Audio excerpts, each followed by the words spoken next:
Good afternoon, everyone, and thank you for joining us today. My name is Emily Mooney, and I'm the project lead of the Community Knowledge Program at Wellesley Institute.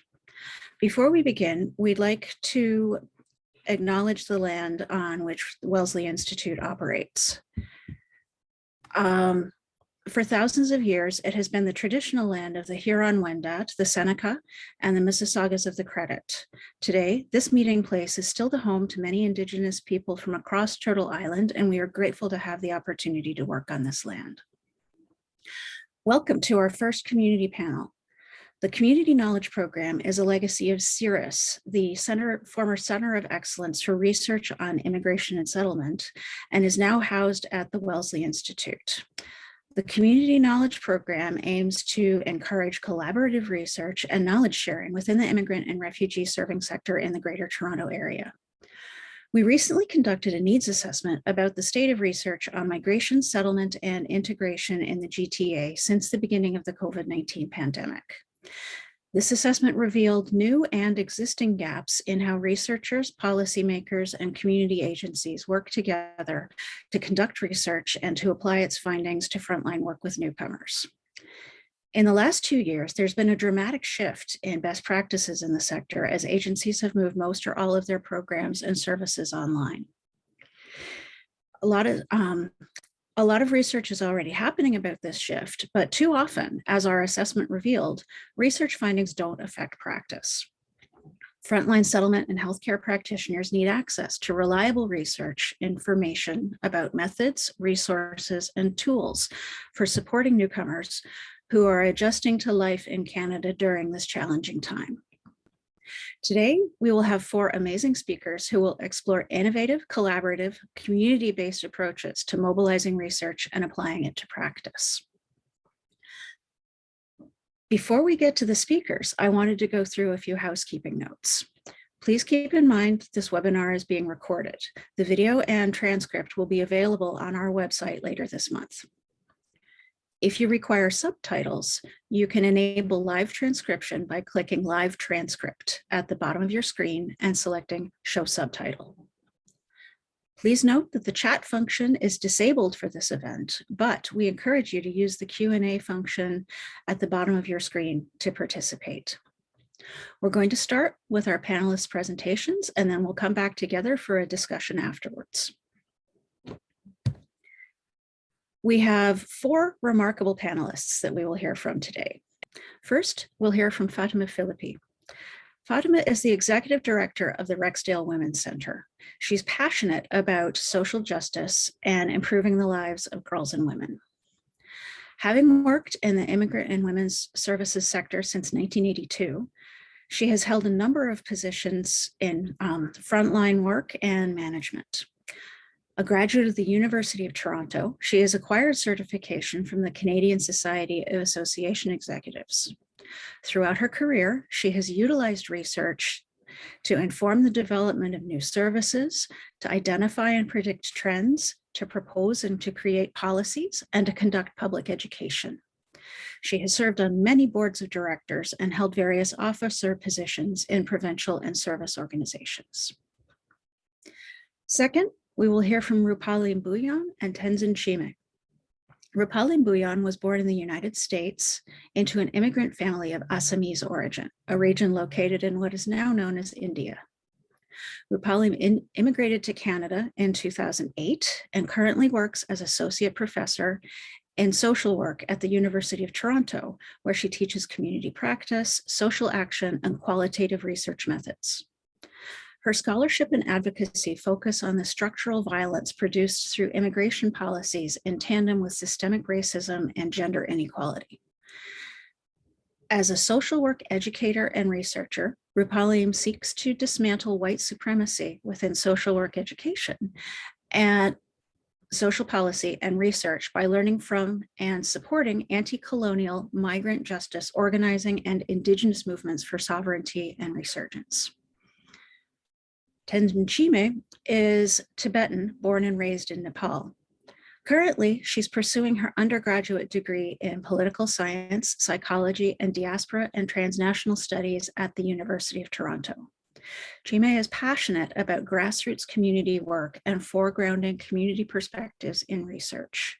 Her recent work includes a community-based research study on migrant organizing in the Greater Toronto Area and participatory action research on housing affordability and gentrification in Parkdale. Lastly, we will hear from Nira Elgueta. Nira is the project coordinator for the Gender-Based Violence Building Leadership Capacity Project at the Ontario Council of Agencies Serving Immigrants. She's passionate about inclusiveness and accessibility for newcomers, such as safety and inclusion of women fleeing gender-based violence and the effective eradication of isolation, poverty, and exclusion. She's also an alumna of the Emerging Leaders Network. In the past, she created accessible spaces to facilitate community engagement for newcomer women at the Working Women Community Center, and she took care of governance, leadership, and board-related matters for the Redwood Shelter. She is a past participant of Building Blocks in the Latin American community, and has also co-organized mayoral debates with agencies serving immigrants. Looking forward to the discussion today, and let's get started with Fatima.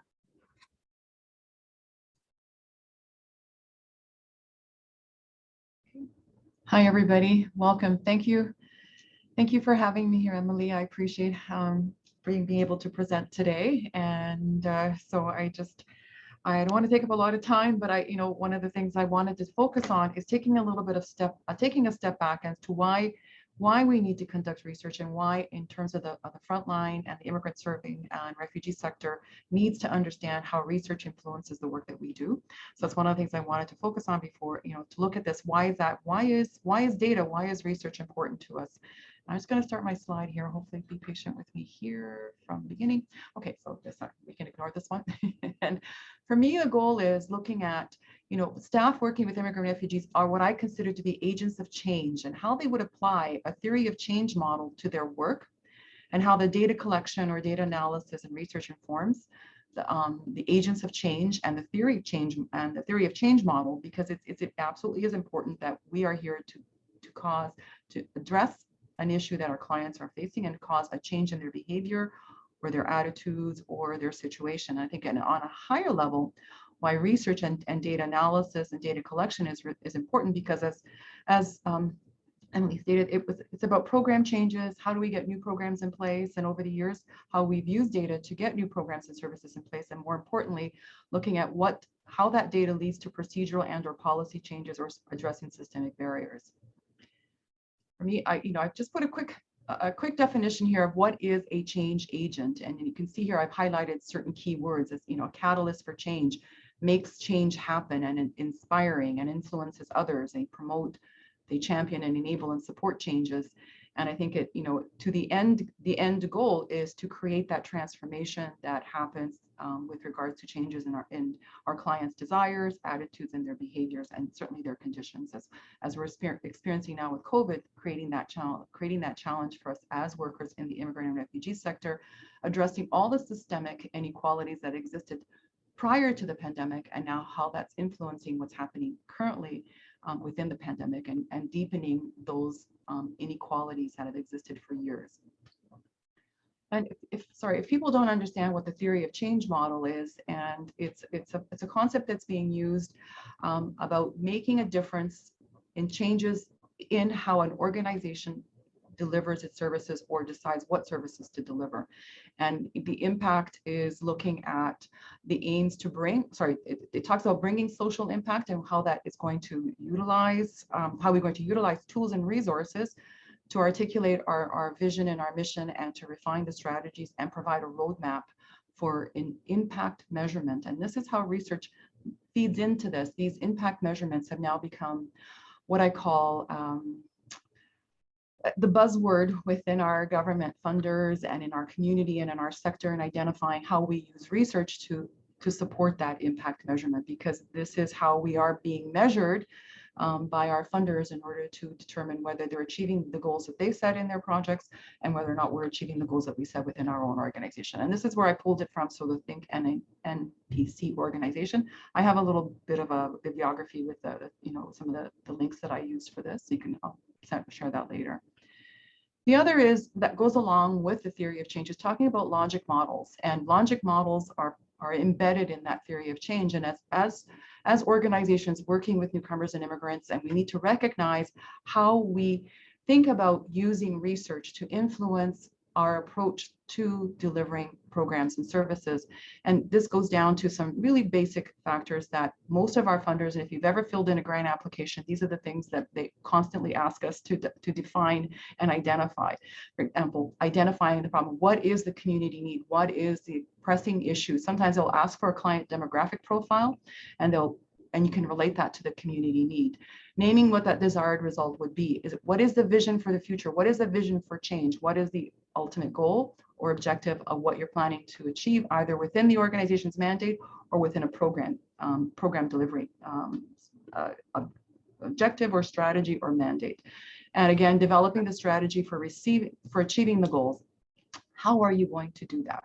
And some funders also include, as part of this logic model, resources. And how do we collect data and research to inform this in order to make sure that we're within what's known as a standard approach for the kinds of financial resources that we are asking that relates to the community needs, creates to the vision that we want to achieve. And so using data really is critical for achieving all these goals when we're talking about working with immigrants and refugees. But the whole point of all of this is, again, to improve the outcomes of the situation within the clients that we are addressing, and definitely how research influences that. And when we have students come into our organization, we often ask them their experience with database management. And because that's really important, because data is as equally as important as delivering the frontline service. And not understanding that sometimes creates a disparity in how we would approach that.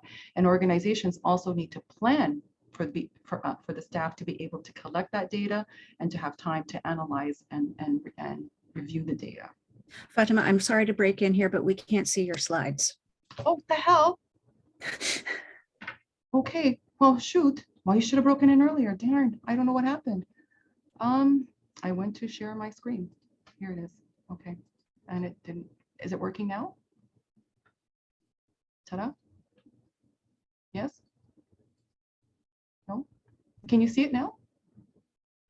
Yes. Oh, I'm so sorry. It clicked, but it didn't click. Today is not my day with the system. Okay, I want to repeat what I've said here. So for me, talking about knowledge mobilization has been sort of a path and a journey that I've been on. As you know, I started out as a frontline summer student, a settlement worker, a coordinator, an administrator, and then achieving my position here as executive director, and learning how to use data and mobilizing the utilization of knowledge to improve the outcomes of our services and the delivery of programs in our organization. And I've downloaded this from the federal government and talking about what is knowledge mobilization. And it is an umbrella term encompassing a wide range of activities relating to the production and use of research results and knowing, including knowledge synthesis, dissemination, transfer, exchange, and co-creation and production by researchers and knowledge users.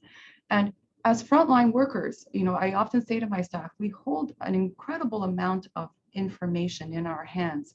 And how do we utilize that information in order to inform what kinds of programs we are going to provide, what decisions we make about programs that are provided, and how we influence our financial supporters or other organizations that we work with. So we can't do our job without data. And that's one of the things that I've learned over the years, and having accurate data has made a huge difference in our ability to leverage some funding that we've been able to get over the years. So some of the things that we talk about, how we use data and research to inform our work. So how do we track and identify our client needs and trends and organizational level? And I often use, and I said this to the group before, an example of when I met with a funder, I said to them, many of my clients are experiencing a particular need. And they came back and said, well, how many is that? Is that, 50%? Is that 20%? Can you tell us a little bit more about that? And I had no clue. And so I said I would go back and I would review why I presented this as a concern at the table. And it's not often that we get these opportunities to speak to government officials. And so for me, it seemed like I didn't do my job. And so I went back and I analyzed the data, and in fact, it came back as a very small percentage of the clients that we were seeing. But what was different is that the need had changed. Was this a new trend that I hadn't seen this before? And then starting to collect that data and comparing that data and doing that data analysis. And I went back to the funder. And we had a really robust conversation about that. And it really did influence how we then changed our approach in the organization to deliver that service. And so I think it's really important that we do take the time to do that data analysis. And we use a number of things in our organization that help us to collect this data. It's not just collecting and it disappears in cyberspace or into a computer. We don't know where it goes, and the server decides to store it somewhere. We analyze it on a regular basis, and depending on the different funders, there are different measurements that on times that we would look at this. We also use the client information system. We also do focus groups with our clients because it's important to hear back from them, because we just want to gauge how are they feeling about that program. What are the issues that they think are going to be coming? What are the current issues that are not being addressed? And so we take that time to talk with them. We do a lot of client satisfaction surveys and client surveys.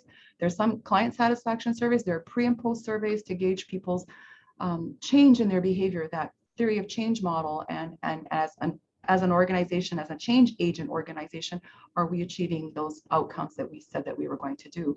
We do client evaluation. I'm sure all of you know this. There's the oral, written, formal, and informal, and client testimonials. And most of our government officials really like to hear these statements, and because it creates a personal link with our program, with the funding that's being provided to deliver that. And so those are really impactful information that our funders rely on us to provide to them as part of our whole research within the organization. We don't have a research department within the agency, and although I wish we did, but it helps us to analyze within the context of the work that we're doing, how we're achieving the goals and how we are improving the outcomes for our clients' success in the continuum of their settlement or addressing a certain barrier or challenge that they face. One of the other things that we started to do, and I know, Emily, you've been talking about this, is looking at how we use research on a global outlook or a global perspective. And what we do now is sort of analysis and benchmarking over a period of time internally. And we look at this quarterly, biannual, annual, or every 3 years. And I think, I do almost all of these. And we look at the trends that are in the service patterns that were happening within a 3-year period, and we can see, oh, okay, so what's happened? Has something changed? What do we need to look at? Is this a new trend, or is this a new need in the community that has arisen that we're not aware of? And how do we work with that? So this is all within the context, within the organizational level. Then if we want to go beyond that, and how do we compare that with what's going on outside of, within the service teams? Because as we said, some organizations, some people feel they're working in silos, and it's important to sort of compare that information against service teams or with other service teams across the organization to see. And we look at creating these annual reports to share with our employees and to share with the different teams. And that helps us to also understand, within the different service streams, are clients experiencing the same challenges? Are they different? And how do we analyze that data? And how do we make sure that there is a flow of access to those services within the different teams? That's something that someone shouldn't fall through the cracks, and that we use the data to inform us in order to be able to identify those issues or those barriers or those trends. Again, the issue of benchmarking over the years, and also going back to our financial supporters and telling them that. And I've been able to use data when I'm leveraging a conversation for negotiating a contract to talk about the trends over a certain period of time. And if they're not already measuring that, it can really have an impactful, it can be impactful conversation when you're having that with our funder. And I remember a funder came to me and was asking about our programs. I said, okay, just a minute, I'll give you the report. We went to our system, printed it out, and handed it to her. And she was like, what? And she was really surprised by that. And it really created a more productive and positive conversation about the need for change, for funding, and redirecting some of those resources towards other areas within their program mandate. The other is looking at a community-wide perspective. So how we've done this across the different teams and now going out into the community. And we use a lot of our data through the coalition works that we're doing right now. And I'm seeing a lot more of the coalitions taking on some sort of global needs assessment within organizations to identify what the community-wide issues and community-wide research needs might be in some cases, and also identifying those trends and how we can use research to influence different tables. For example, I belong to the Ontario Council of Agencies Serving Immigrants, and we have Nira here, identifying what are those trends, what are those issues that we need to, as a provincial body, that we can use to bring to the table. Local networks, for example, we belong to the Toronto West Local Immigration Partnership, using that data, using those tools in order to inform how we work collectively and collaborate with other organizations, but also identifying those gaps within those service delivery models, and then identifying where funders can fill in the gap, and using that research, using that data to inform the development of community collaborative service delivery models. So I think those are really important for us here on a community local scale. The other is that we've been starting to do more work with post-secondary institutions for research. We had Ryerson come in and do an independent research on how the lack of business development has impacted and increased the poverty in our community. And we know this anecdotally, we know this from the data that we collect, that our clients are living in poverty, but we had no other way to link that to the fact that there have been little economic infrastructure development in our area. And Ryerson helped us to identify that and created an incredible research that we would not be able to do ourselves, but it lended to the work that we did, for example, with the United Way, who are funding communities in poverty by postal codes, and the poverty in the apartment tower buildings in our area. So that was important. We've also been part of funder-led research. They've often asked us to sit on certain groups and research tables and to provide the information that we've collected internally, or either through community coalitions, and give that to them. The other thing that I've started to do, and I know my staff don't like this, and it's hard to do sometimes, and I get it because it takes time and it takes work, is benchmarking our internal data with a collective approach outside of the organization. So picking an organization that may deliver the same services, and we start benchmarking and saying to ourselves, how do we use what they're doing, and how do we take that data, and how do we do the research, and how to apply that, what's happening here? Is it the same? Is something different? And sometimes benchmarking helps us to identify if we're within a certain government or within a certain standard of approach for service delivery, or it's different, and what's that difference, and why does that exist? So we're looking at this whole transfer of knowledge, and for me, is the vision the same? Has it changed? Why or why not? And using that data to, when we go back to do our strategic planning in our organizations, to say, how do we use data to inform the work that we're doing, and is it still relevant, or does it need to change? And then the last part of all of this is knowing how we utilize the fact that we work with these coalitions and networks, and looking at the social impact of the data collection and transfer and exchange of knowledge to, again, to identify, are we addressing the challenges that have been brought to us? And does the social impact address challenges? Have issues been alleviated? Have they deteriorated? Have they remained the same?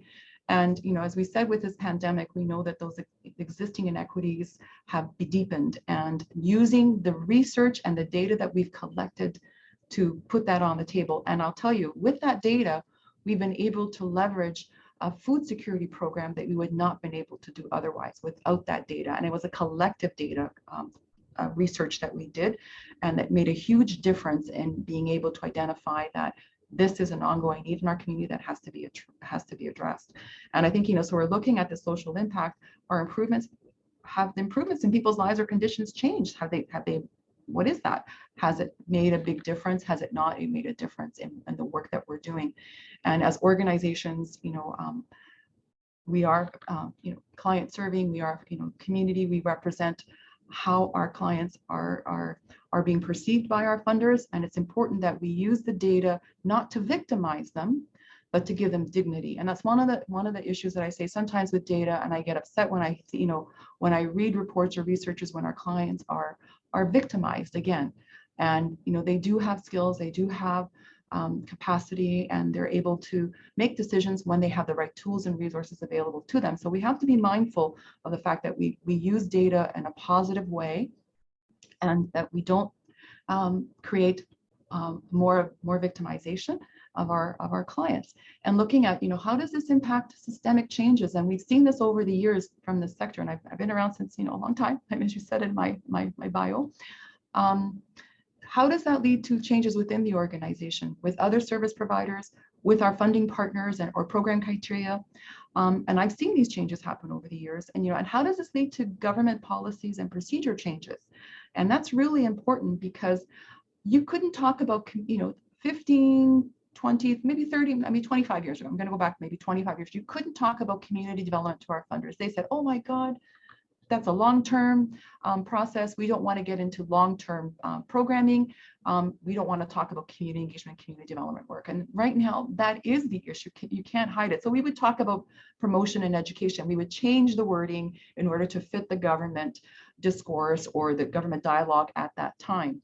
But the fact is, by influencing government with the data that we've collected, with the research that we've done, we've been able to move them along the continuum of the reality of where our clients are at in terms of the need for certain types of service and community engagement, community development work. And we've also seen changes in legislation. We've seen legislations that have been discriminatory and been challenged and changed. And that has happened through live research of individuals who've been impacted by that, by organizations coming together to do the research and bringing the data. So there is the value for research is innumerable. And for us as an organization, it has been one of the staples. From that one lesson I learned from that funder where I didn't do my work, has led to a lifelong process of collecting and using data in order to inform and influence the work that we're doing in our organization and in our sector. And lastly, in closing, I think, data collection research is, I said, a powerful tool. We've seen this in social media. It can also be for the good and also for the bad.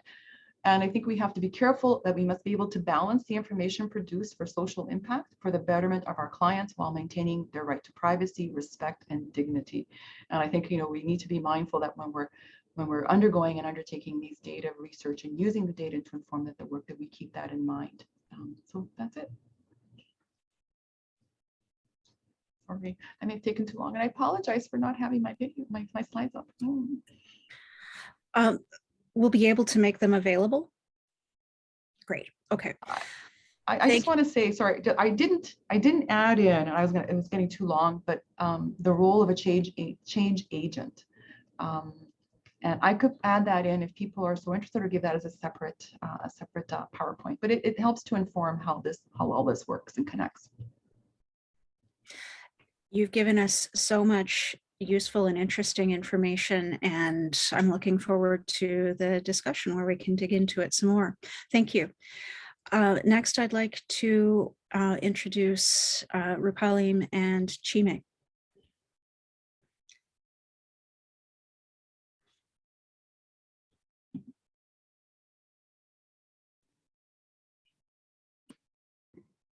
Hi, folks. My name is Rupaleem Bhuyan, and I'm going to invite Chime to get us started.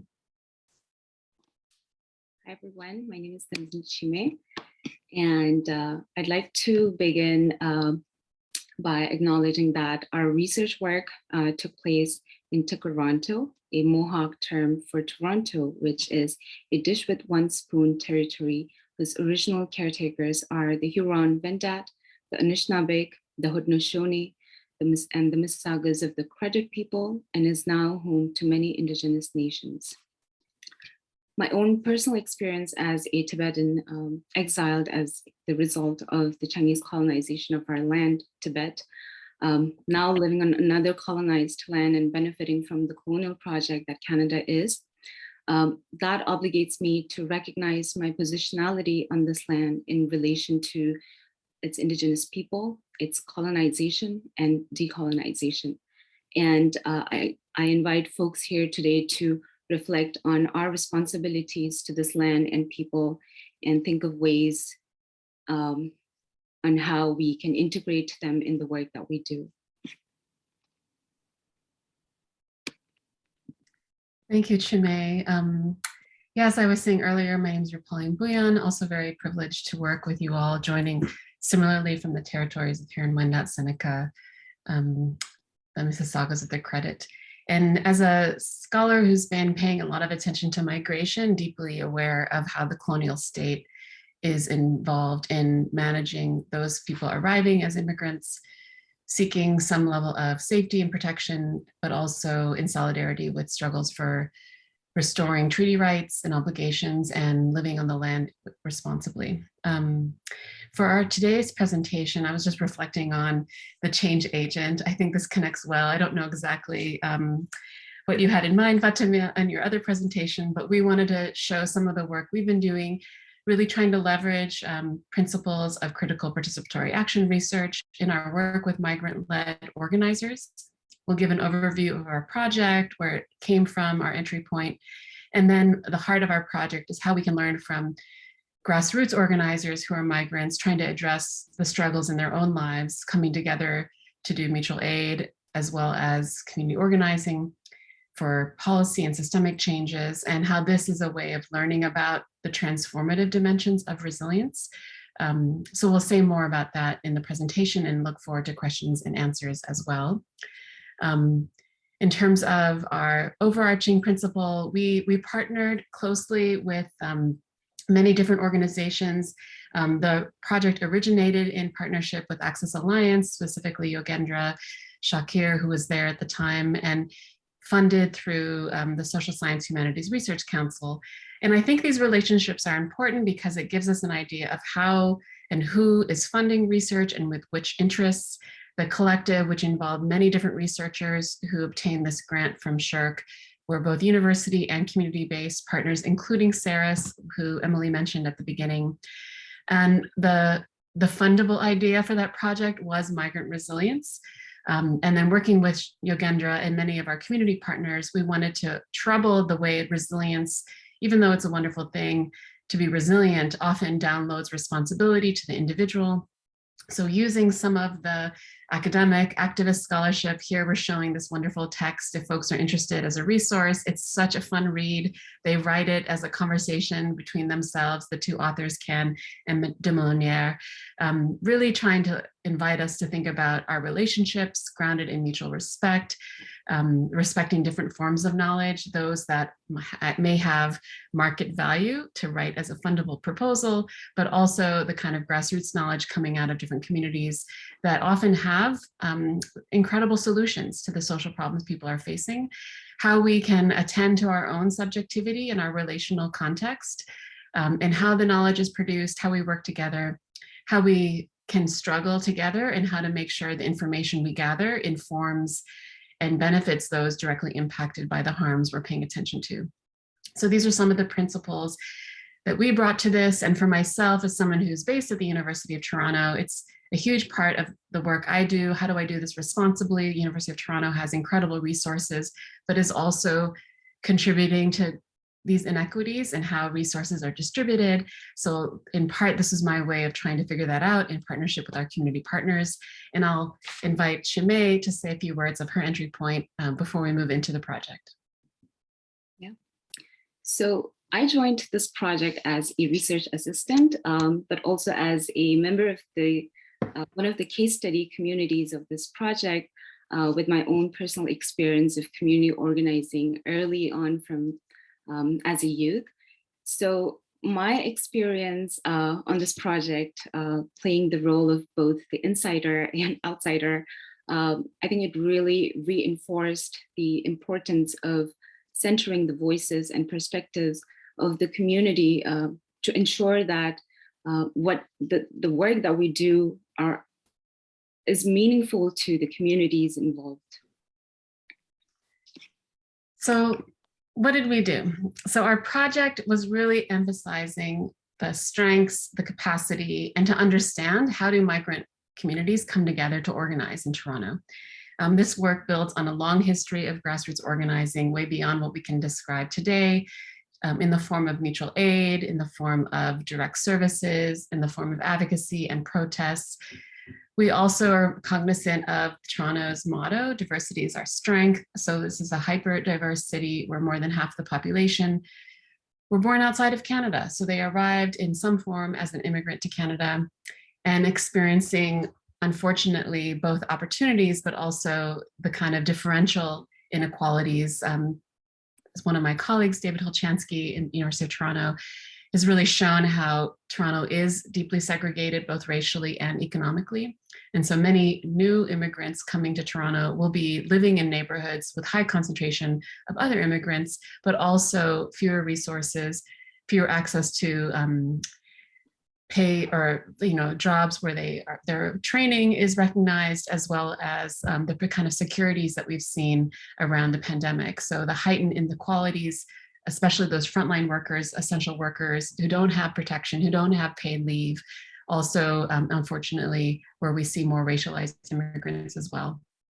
We also have incredible income inequality in so many crises related to this, whether it be housing and childcare, as well as income. So this is the backdrop of the work we're doing. When we sat down to talk with migrant organizers, our research took place before the pandemic. So I feel like we would have a whole different project if we were to capture the work. And we have had a chance to connect with folks since then.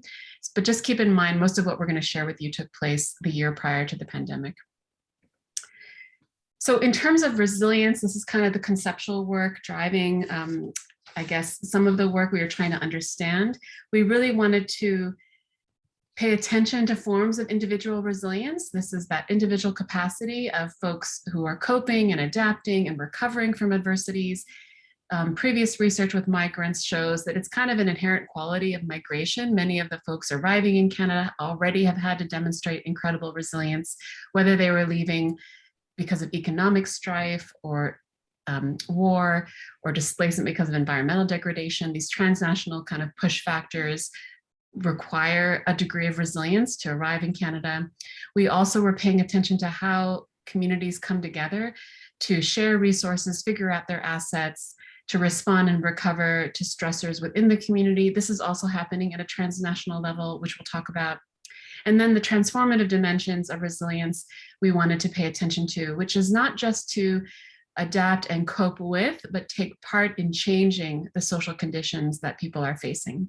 And these kind of conditions might have to do with social, economic, and political rights. So we have, the Canadian state offering some rights to people depending on your immigration status, but actually challenging the terms of belonging. So what we saw in some of our work that we'll show is that people were rights seeking, but they also were seeking, as Chime was saying, a responsibility to Indigenous communities, a responsibility to territory, and envisioning a different kind of society than what currently exists. So these are some of the principles guiding our work. In terms of what we actually did, so working in partnership with many different community organizations, civil society workers, as well as grassroots community organizations, we decided to focus on 2 geographic communities that had incredible organizing taking place at the time of our research. On the left-hand side, an image depicting work by Tibetan refugees who've resettled in Canada, many concentrated in the Parkdale neighborhood, where you see the signs of Tibetan life in Little Tibet, but also in community gatherings here, a circle dance that prior to the pandemic would happen on a weekly basis.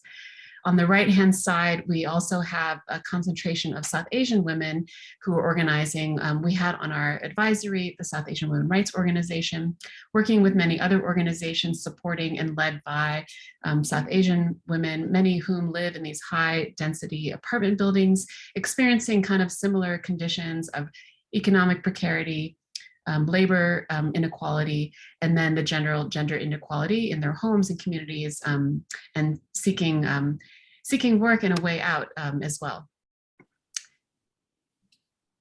Some of the overlapping systemic issues that came up, so we were able to sit down with the different leaders in different communities in focus group conversations where we could hear how they make sense of the challenges they're facing as a community. We also sat down with dozens of migrant-led community organizers working in the 2 target communities, but also across the GTA.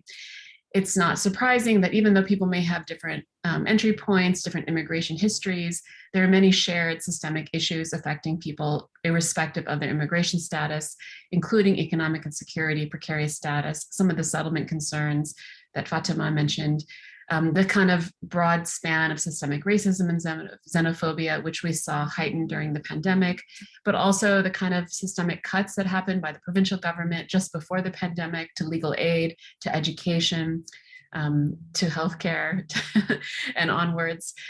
We see this contributing to barriers to accessing services, but also kind of the milieu of social conditions that contribute to gender-based violence, as well as lack of supports within marginalized communities within migrant communities, for example, the LGBTQ+ community. So these are some of the overarching issues that were raised, and then I'll turn it over to Chimay to talk more about how the different communities were organizing to address specific concerns in their communities. So while both case study communities experienced similar forms of systemic issues that Rupaleem just raised earlier, they also had unique issues in relation to each community's history of migration and social context in Canada. The Tibetan community in Parkdale, much of the organizing work in the community is centered on their freedom struggle against the Chinese occupation of Tibet, as well as their efforts to preserve their language and culture in Canada. The South Asian immigrant women in East Danforth primarily organize for equitable access to employment and living wages, and engage in wide range of grassroots organizing to address underemployment, precarious work, and social isolation in the community. Next slide. In this quotation from one of the Tibetan community leaders we spoke with, they describe about how taking part in collective action impacts their critical consciousness and sense of empowerment in the community. And they shared, people, when they participate in these collective actions, they see the power of many. I've seen people almost joyful after actions. You can visibly see people feel empowered.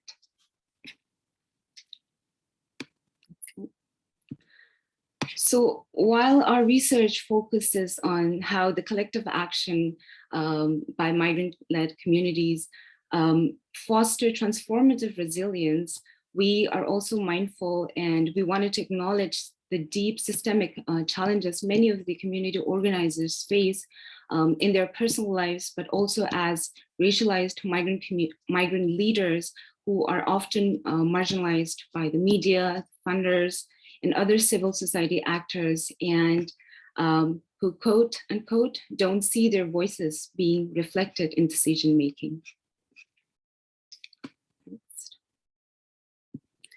So here we have, based on our conversation with migrant leaders, we have identified 7 key lessons on migrant-led collective actions. The first, the way people come together matters. As I briefly mentioned earlier, each migrant community has its own unique history of oppression, of migration, often forced as a result of imperialism and global racial capitalism. Those experiences become the starting point for their critical consciousness and organizing collective actions in Canada. And these organizing spaces in the communities, they not only create a sense of belonging and shared responsibility, but are also crucial sites where people link their history to present and their individual challenges to the larger systemic inequalities. Both the Tibetans in Parkdale and South Asian women in East Danforth leverage their geographic concentration in those neighborhoods, as well as also tap into their extensive networks of both formal and informal mutual aid groups within the community to address community concerns. And as we've witnessed through our conversations with the migrant leaders, all these community efforts build individual and collective capacity for the community for transformative resilience as they organize direct actions and advocacy to bring systemic changes, not only in Canada, but also transnationally. And through their organizing work, there is also this emergence of consciousness among migrant communities to work in solidarity with Indigenous peoples of Canada in their struggles for sovereignty and land rights. Yeah, and as we mentioned earlier, as Chimay was saying, the limited unstable funding is a continued constraint. Even though we were through this collective action research, we're able to really admire and invite the community organizers we were working with to pause and even admire the amazing work they were doing. I think there's incredible knowledge that can happen when you appreciate the work people are doing and they have that moment to reflect. There is incredible exhaustion, and a lot of this work continues to be unpaid labor. It's a kind of caring labor that unfortunately is not often recognized, especially in the kind of funding that goes for settlement dollars. So some of the organizations we work with at the grassroots level, they're trying to apply for funds to do the anti-racist work, to do the employment equity work, to do the gender-based violence work that they're doing, but they are not seen as competitive for those funds, either because they're not an established organization with the same history of receiving funding from the state, or because their model of shared leadership is not recognized in the way that funding proposals often look for. So those are some constraints that continue to be there.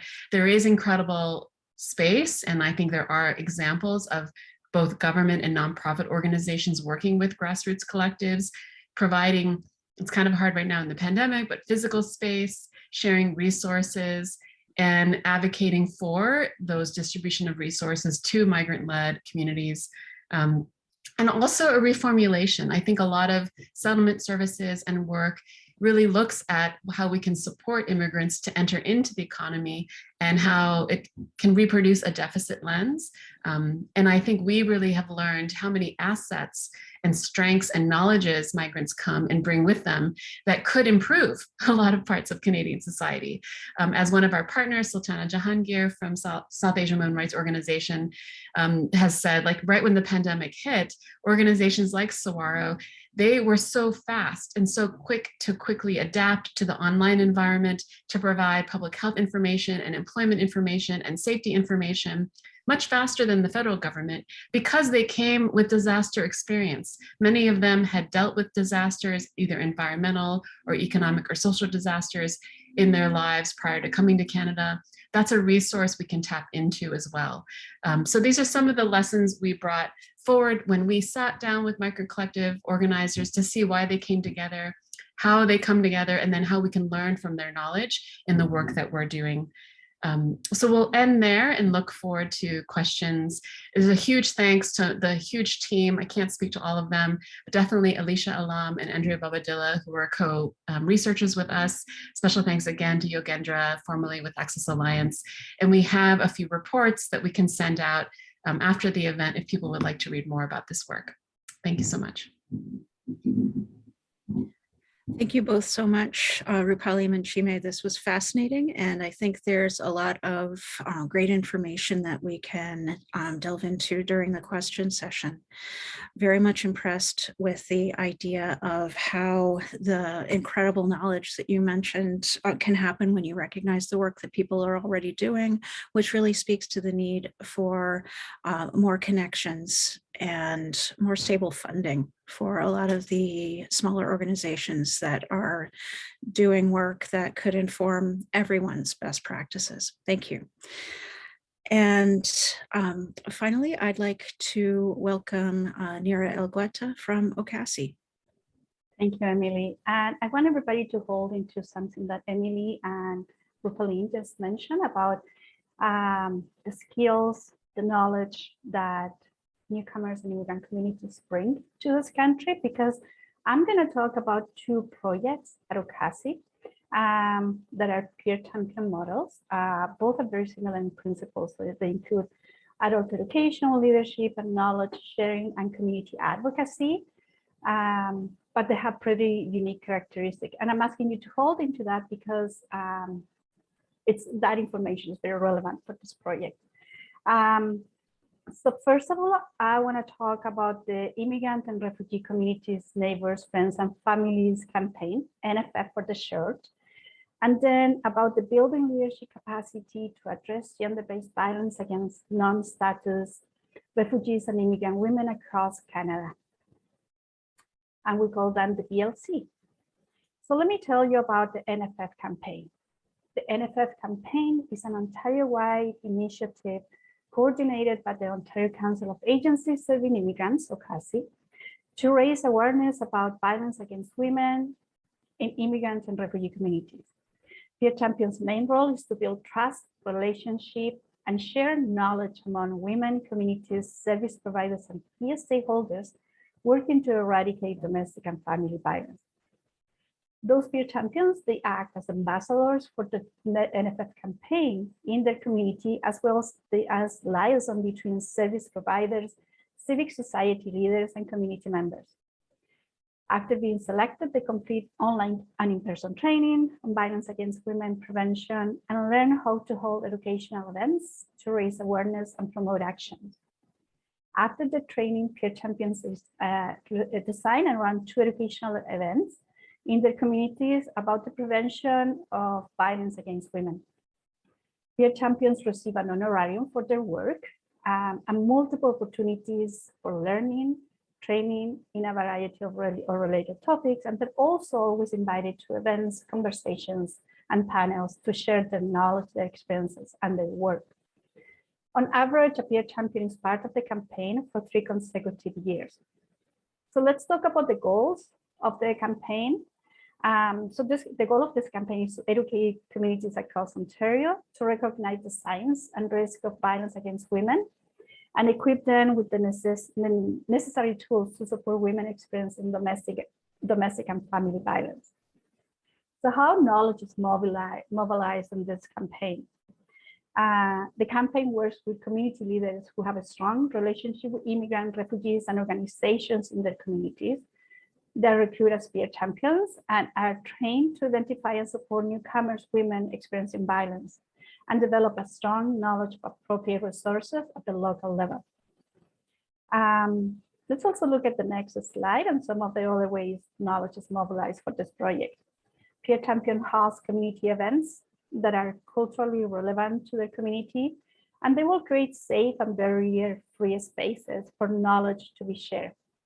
They host online events, online conversations, workshops, and community building activities where dialogue and community analysis and reflections of domestic violence can flourish.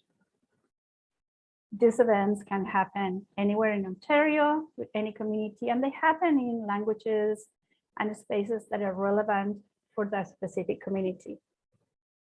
At the start of each cohort, candidates to become peer champions, they submit a needs assessment to evaluate their community connections and, more importantly, their knowledge of the impact and effects of domestic violence and family violence in their communities. All this information helps us to design their training and learning outcomes.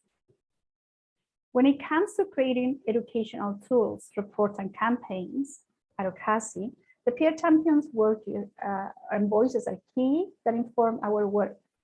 They bring attention to key issues that affect marginalized and isolated communities. The campaign and the work of the peer champions is also a key component when it comes to highlighting and bringing attention to new issues and trends to our network of organizations serving the immigrant and refugee communities. The information we receive from peer champions come to us almost in real time. Peer champions see trends, issues, and solutions in a timely manner. All information and data collected from the campaign inform the advocacy, policy, and educational work that OCASI and the gender-based violence team produces.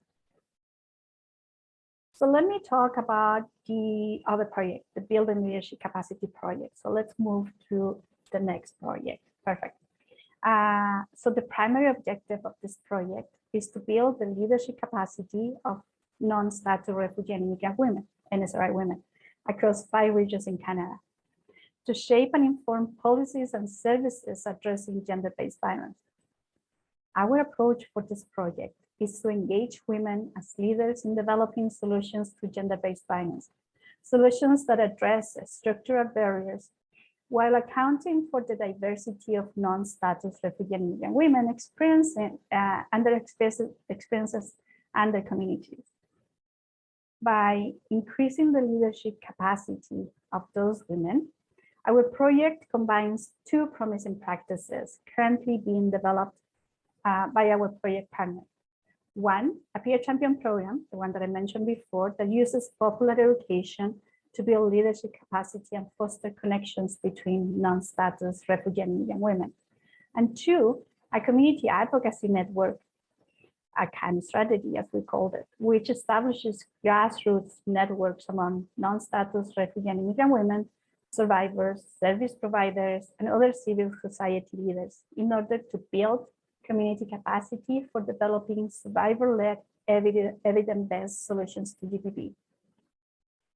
Let's look at the next slide. So how do we mobilize knowledge in this project?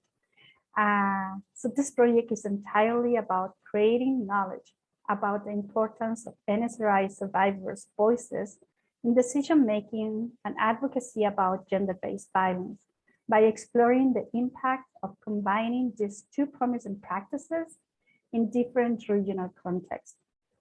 Peer champions are an essential part in creating and mobilizing knowledge. Peer champions participating in this project are all self-identified NSR women who have experienced gender-based violence. They're deeply informed by their lived experiences. They have first-hand experience gathering information, navigating system, creating peer support network, and strategizing ways to stay safe. So we aim to honor this lived experience and create a safe space for peer champions to lead as survivors advocate. At OCASI, we oversee the training of this group of peer champions, and we support them in developing the necessary skills and knowledge to carry out community-based activities. They participate in community advocacy networks and influence scenarios where policy, programs, and services are created for women who are experiencing gender-based violence. We believe that women are experts of their own experiences and have solutions for their issues. This is what is called a survivor-centered approach.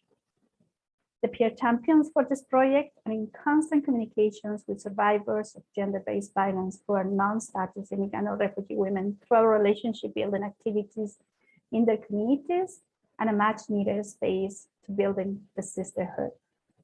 In this survivor-led space, they learn how survivors are coping, with what programs and services are relevant to them, and more importantly, we learn of what their immediate needs are. This is especially relevant nowadays with COVID-19. Peer champions who are survivors advocate. They can't do this work alone, right? An effective approach also engage with multiple stakeholders and an infrastructure from which to advocate. Here is where the community advocacy network comes to scene. They bring together peer champions, service providers, community advocates, and NSRI survivors. The community advocacy networks aim to foster equitable partnership between service providers, advocates, organizations, and NSRI survivors. They also multiply opportunities for dialogue and exchange, making resources available to more community members, extend support and resources to NSRI women, and can help transform and introduce alternative grassroots practices to provide support and healing addressing gender-based violence against NSRI communities. Another aim for this project is to promote knowledge exchange and to sharing promising practices that support NSRI survivors across regions at annual national meetings.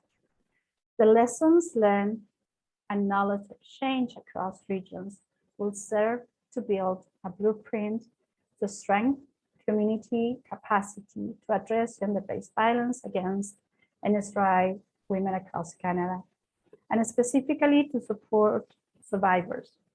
This blueprint is intended to capture the process of implementing survivor-led and community-based practices while highlighting regional adaptations and opportunities to learn from each other. Let me finish by telling you that both projects build community capacity to respond, prevent, and support violence to happen. Both models offer learning and leadership opportunity to community members and survivors of GBV.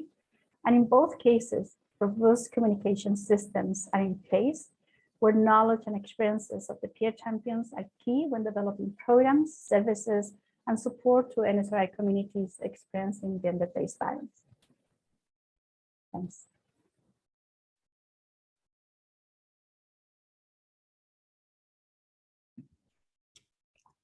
Thank you so much, Nira, for describing those two projects. It sounds like they have quite a bit in common with the work that Chime and Rupaleem were describing, with drawing on the knowledge of people who are in the communities. It's an invaluable resource. Thank you all very much. And let's move on to the questions. We have our first question. I believe it could be answered by Nira or Chime and Rupaleem. Fatima might have something to contribute as well. The question is, how can this work be used to raise critical consciousness and related commitments beyond migrant communities? And do you see this as desirable? And how might you go about this?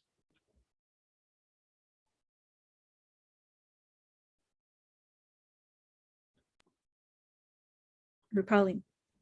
I guess I can join. Thank you. I mean, I think when we met with migrant organizers for our project, and even since we've been in constant conversation, there's an earnest interest to understand. And I guess I'll start first from what other immigrant and migrant communities are going through.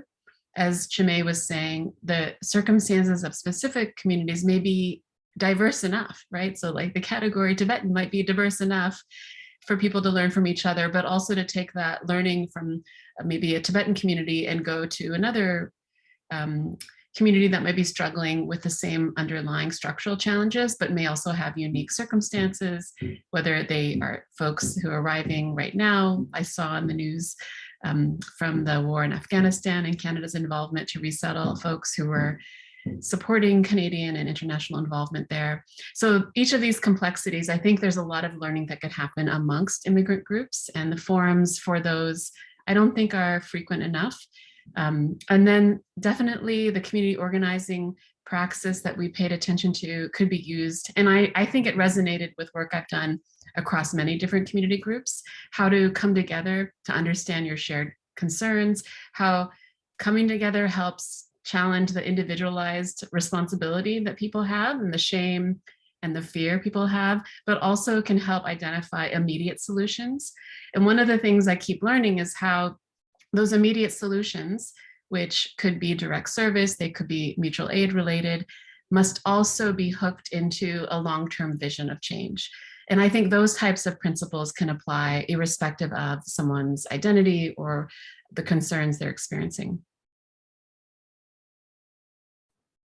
Hi, Nira here. So if I can add to Rupaleem mentioned, all of that, it's possible, can be done, but we need to consider funding. We need to consider whose voices we're listening to. We need to consider who is invited to a table. We mentioned and we know that, immigrant and migrant communities, they have all this knowledge, they're mobilized and they're doing work. Mutual aid, especially during COVID-19, for all the reasons that we mentioned and we know already. They have been very active working. They have also been extremely affected, all the migrant communities, by COVID-19, the loss of work.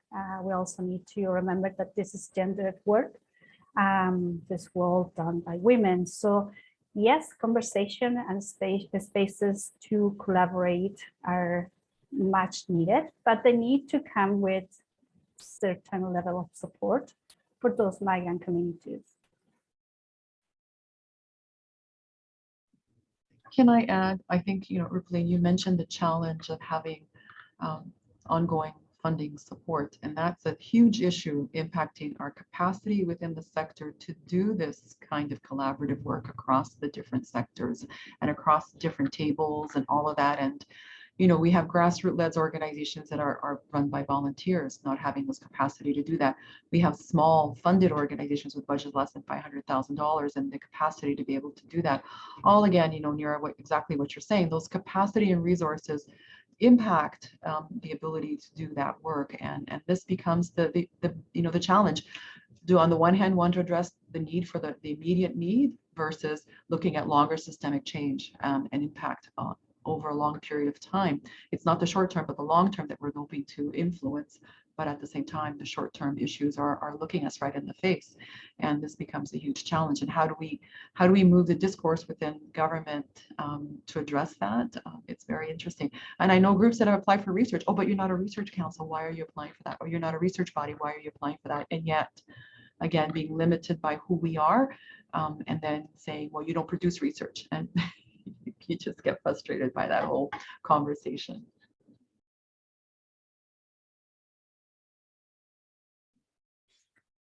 Okay, thank you. I think that really touches on something that has come up in our needs assessment as well. When we were looking at the capacity of community agencies to engage in research, it's so dependent on funding and on how the work within research work within community agencies is regarded. It's often not taken as seriously as research that comes out of a university. So a theme that I'm hearing here is that we really need to be focused on, again, the expertise within communities and giving them the power and the resources that they need to articulate what works in settlement practices, and pay attention and make sure that that knowledge gets incorporated into policy work as well. Okay, thank you. The next question. What are some of the ways, this is a big question, what are some ways that the sector can come together to work on the issues that are raised today? I'll leave this open for any of you. I can start. I think, you know, connecting with networks, coalitions is a good place to be. It's a good start. Again, you know, collective voices can have impact. And I know it's hard, maybe, you know, not having the capacity to attend every single meeting or a lot of the networks, but identifying key and strategic networks and coalitions that are going to forward and address the issues that perhaps a certain community may be facing. And I worked with Sorrow too, and Sultana, and understanding what's going on, you know, and a very strong community-based organization with very few resources and yet achieving strong impact. And you know, there are ways that it can happen, but you're right, it's difficult. But again, the coalitions, connections to those networks are really key, and looking outside and looking for research to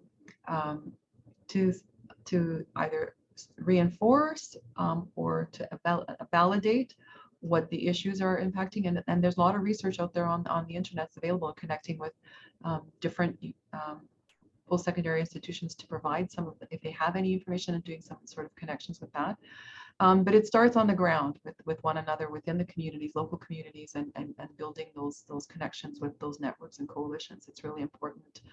And I mean, you know, for example, I know, for example, at OCASI, financial, if you can't afford to pay your membership, it shouldn't be a barrier to joining the coalition and having access to that information.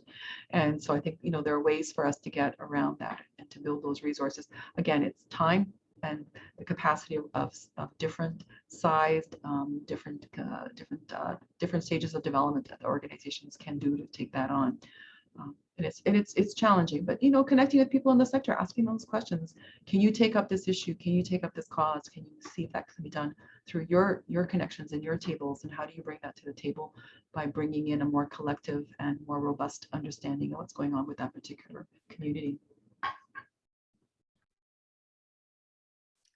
I can add some initial thoughts. I mean, I'm not working in a nonprofit, so I think you know, you'll have to take my vantage point as an outsider who's based in a university, so partnering with folks. And I think I always think an intersectional and transversal lens is needed, especially in a context like Ontario, where immigrants are everywhere. You know, like this perception that immigrants is newness, and that a certain sector of organizations will be responsible to supporting folks.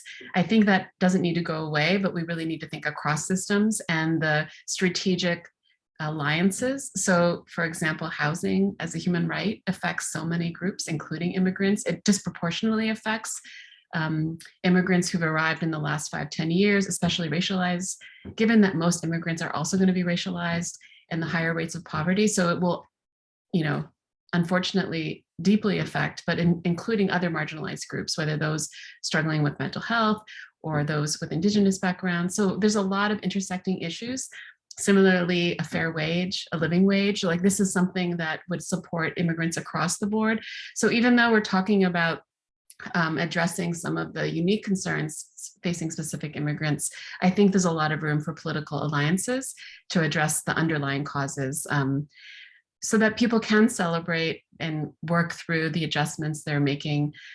We really appreciated, at least in the work that we were doing, how each of the communities are struggling to figure out inclusion within their own communities.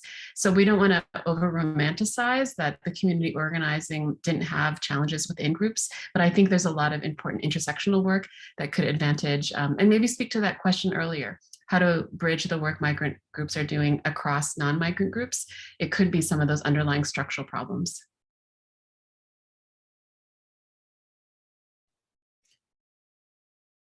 Fascinating. Thank you. Yeah, I think, Nira, did you have anything to add for that question? No, thank you. I think Fatima and Rupaleem said it all. Okay, great. Thank you.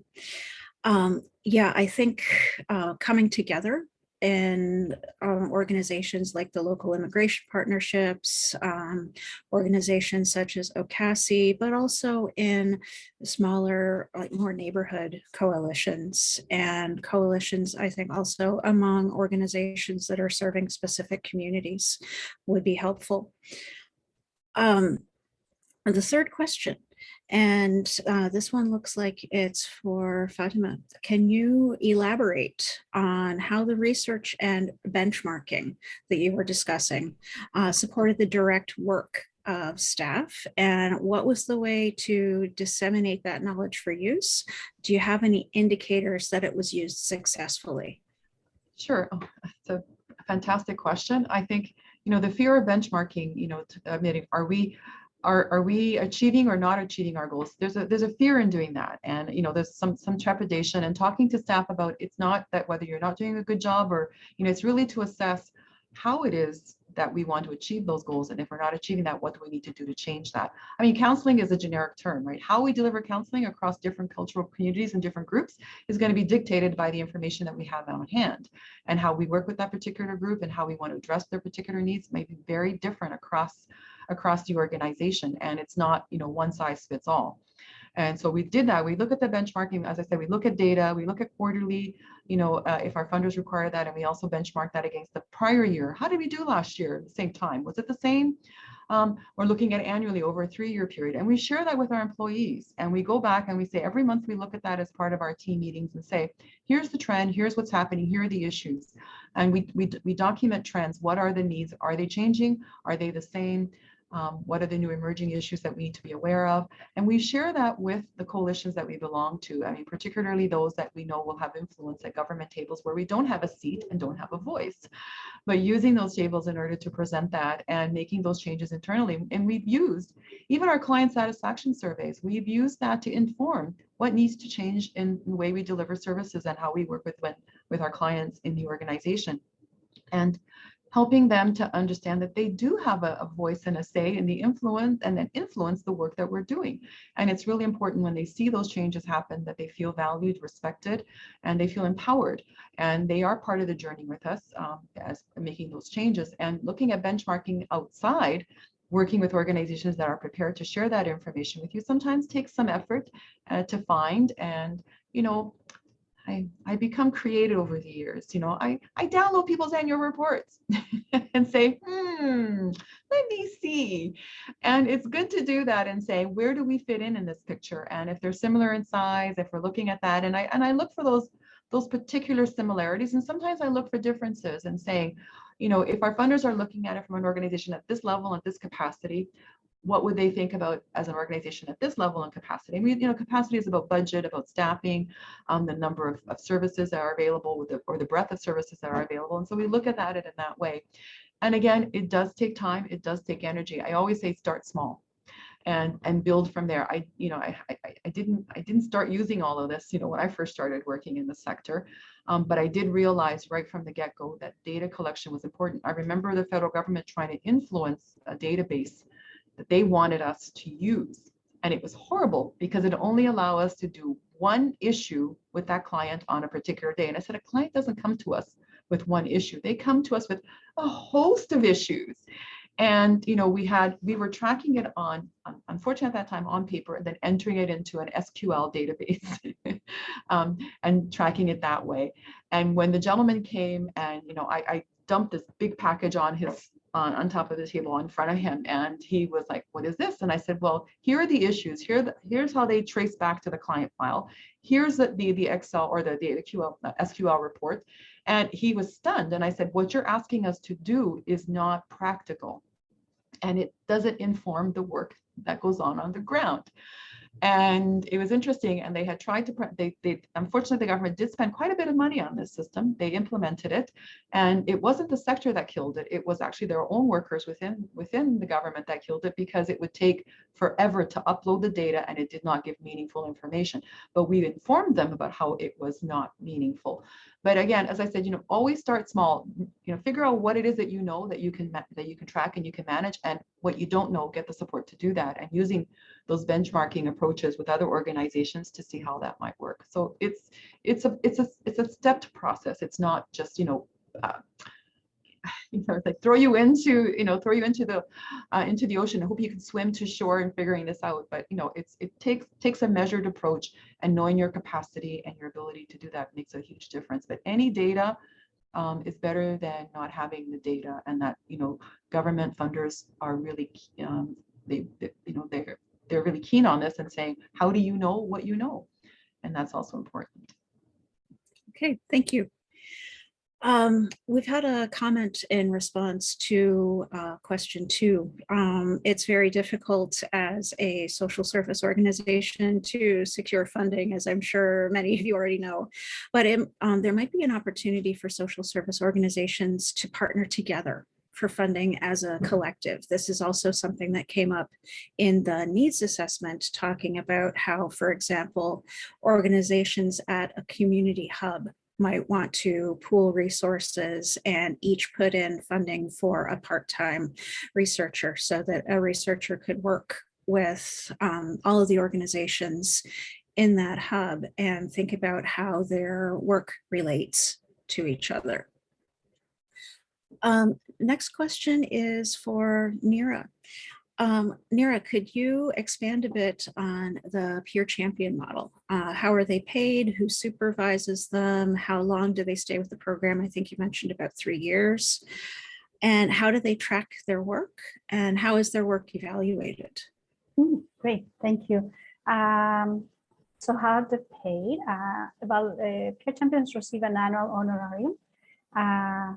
One part of the honorarium goes after they complete the training. So training is usually between 10 to 12 hours. A big chunk of the training, then it happens that they attend online trainings, e-courses, and more opportunities. They have monthly meetings. And then they're also paid once they complete their events. I'm usually the ones who support them, work with them closely. We meet once a month as a group, and we produce a lot of partnership among peer champions. Think about that they come from all over different areas in Ontario for the Nff campaign. So they work in clusters because of the geographical location where they're working. They find some commonality and they work together. They support each other. In terms of evaluations, we evaluate after the training. Peer champions evaluate their own events. Participants of events evaluate the event about learning outcomes and satisfaction surveys. And then peer champions produce a self-evaluation. They respond to self-evaluation tool at the end of the cohort at the end of the year. And usually they stay with us around 3 years. what happens sometimes is that peer champions, they move on, they finish school, if they're settlement workers, they continue with their work. But in general, they stay connected with the campaign somehow. People remain part of the campaign for a long time. So if let's say if they're not a peer champion, they might support mentoring a new peer champion who is part of the same community, or they will network and connect those peer champions with community members and key stakeholders in that community. Okay, thank you very much.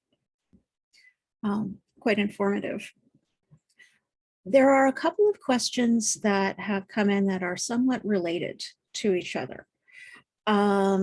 So the first one is, what would be your advice for researchers coming from more traditional research spaces and institutions who have never done community engagement work with an equity lens, but want to start? So that's the first of the two questions. The second one is specifically for Rupaleem and Shimei. As academics, how do you think that community organizations and service providers can build and improve their relationships with academic institutions to get involved in more research opportunities? So these are asking kind of the same question, but from different ends of it. How do academics do more equity work with communities, and how do communities establish relationships with establish and improve relationships with academic institutions? Rupaleem. I can start, so I started this journey as a community-based researcher, and it was kind of an identity shift when I became a university-based person. It took me a few years before I had to stop calling myself a community-based. Someone was like, but you're not community-based anymore. So it was an identity change for me. So I think a few things. I think we have incredible resources out there. So folks who are new to this, luckily there's a lot written down. So you can read.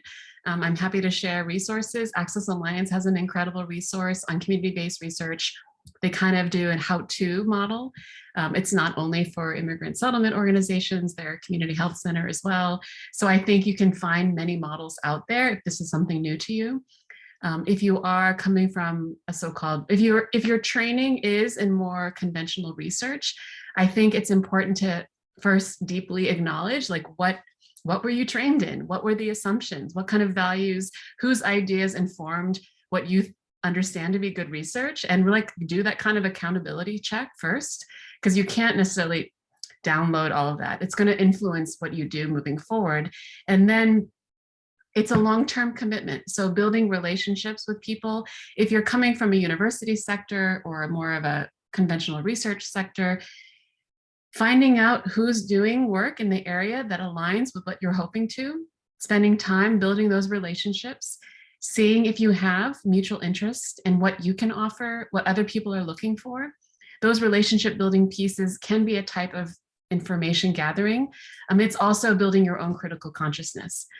There may be people already with incredible resources who know how to do the work you want to do, and creating partnerships can be a way to make that more feasible, the implementation more feasible. For those who are coming from community-based spaces, it's really hard because you might be seen as a resource, and a lot of research, because it's project funding also, just like service provision or service programs, it can lead to a short-term, let's focus on this, let's gather data, analyze it, and leave. That kind of extractive approach can be very harmful. And also the power dynamics on who's benefiting from it may not be worked out. So as a community, to the extent as possible, if you're a service provider organization or grassroots group, find out your values and your terms. If researchers approach you, or even like let researchers know this is what you would like to work on, but also how you would like to work with them.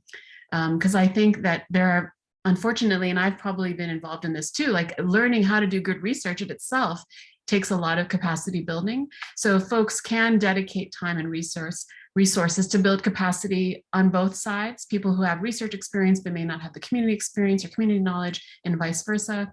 And that collaboration can often lead to long-term, fruitful, hopefully endeavors. So I think it's a long-term relationship, acknowledging where you're starting from in terms of your values and supports, and seeing how you can build these relationships with each other. And I'm curious what my colleagues on the panel are thinking as well. Totally agree. I'd like to add a perspective from the community-based organizations. I think one of the central principles with which, as academics, as researchers, we should approach community-based research is to really sort of firstly acknowledge that communities and community organizations and leaders, they have had the real experience of the issue, whatever issue that's being studied, and we really have to sort of give that, acknowledge their knowledge, because as discussed earlier, we have amazing community organizations and leaders creating incredible work, documenting, creating reports, but they're not being taken seriously because until and unless their work is sort of affiliated with some sort of, with the university or some research sector, their work is not being considered serious enough or good enough, right? So I think that power dynamics, we have to sort of really understand, and that the principle that, they have the experience of problem and they have the solution. I think that's one approach. In terms of my own personal sort of experience working on this research project with the Tibetan community specifically, I think it's really important to have that trust, right? Because speaking for the Tibetan community itself, like we are a heavily researched community, but a lot of time, the work that's produced, it never comes to us, like it's lost somewhere in the academic world. And we, as communities, that knowledge is not accessible. So I think trying to think of how we can make the work that we do through our research, how do we make that meaningful to the communities, while sort of estimating the long-term impact of work might be a challenge, but the first things, at least bare minimum, is make that work accessible to the communities, right? So I think I'd like to add those 2 points. Thank you so much. I'm afraid we are running out of time, but that is a wonderful place to end it, talking about how the research has to get back out into the communities, and the communities bring absolutely invaluable perspectives that really need to be acknowledged, that need to find their way into policy and into the ways that services and programs are provided to help newcomers settle and integrate into Canadian society, and also to make sure that Canadian society is welcoming and flexible enough to integrate them as well.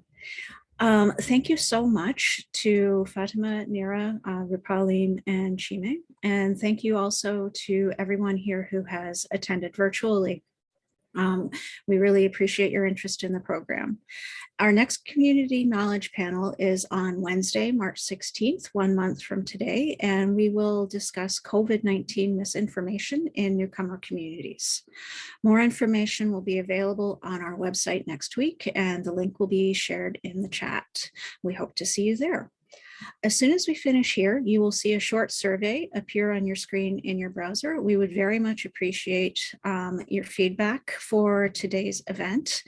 And this concludes the first of the 2022 panel discussions through the Community Knowledge Program. Again, thank you very much for a fascinating discussion, and it's been an honor to share time and all of this with you today.